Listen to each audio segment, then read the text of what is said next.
हिंदी दर्शन में आपका स्वागत है। उलझे हुए प्रश्नों की सीरीज में आज हम लेकर आए हैं भक्ति आंदोलन के उदय के कारणों के संबंध में विद्वानों के अलग अलग मत। आचार्य रामचंद्र शुक्ल मानते हैं कि मुस्लिम शासकों द्वारा हिंदू जनता को प्रताड़ित किए जाने के कारण हिंदू कवि या भारतीय कवि भक्ति साहित्य लेखन की ओर अग्रसर हुआ। शुक्ल जी कहते हैं इसी बात को कि इस्लाम के भारतीय आगमन की प्रतिक्रिया का परिणाम क्या है? भक्ति आंदोलन। इसको इस प्रकार भी पूछा जा सकता है कि किसने कहा है कि हताश हिंदू जाति की मनोवृत्ति का परिणाम भक्ति आंदोलन है? तो आचार्य रामचंद्र शुक्ल जी। इसको इस प्रकार से भी घुमाकर पूछा जा सकता है कि भैया आक्रमण की प्रतिक्रिया का परिणाम भक्ति आंदोलन को किसने माना? तो आचार्य रामचंद्र शुक्ल। निष्कर्ष यही निकलता है कि इस कथन को घुमा फिराकर आपसे किसी भी प्रकार से पूछा जा सकता है, अर्थात शुक्ल ने मुस्लिम शासकों द्वारा हिंदू जनता पर हो रहे अत्याचार को भक्ति काल के उदय का कारण माना। यह है शुक्ल जी का मत। शुक्ल जी कहते हैं कि धर्म का प्रवाह कर्म, ज्ञान और भक्ति 3 धाराओं में चलता है।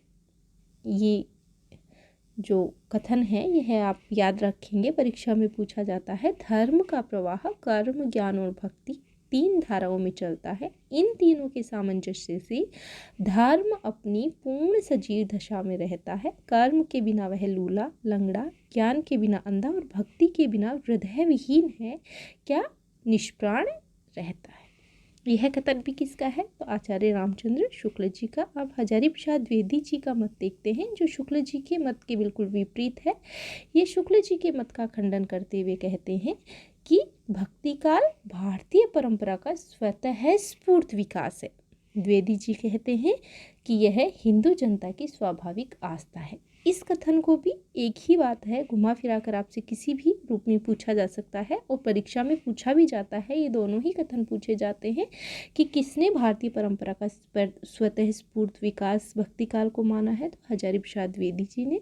और हिंदू जाति की स्वाभाविक आस्था इसे भक्ति काल का उदय कारण मानने वाले द्विवेदी जी हैं।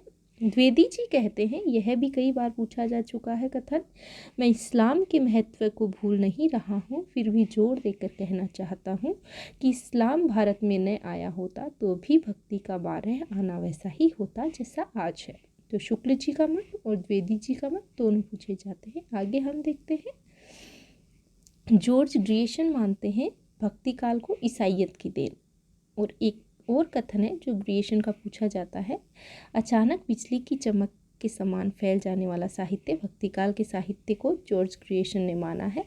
रामविलास शर्मा जातीय और जनवादी आंदोलन भक्ति काल को मानते हैं।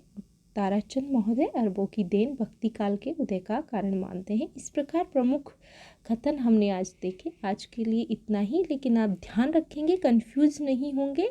शुक्ल जी एक तरफ जहाँ मुस्लिम शासकों द्वारा हिंदू जाति को प्रताड़ित किए जाने की बात करते हैं, वहीं हजारी प्रसाद द्विवेदी इसे स्वाभाविक आस्था और भारतीय परंपरा का स्वतः स्फूर्त विकास मानते हैं। ये दोनों ही कथन परीक्षा में बार बार पूछे जाते हैं। धन्यवाद।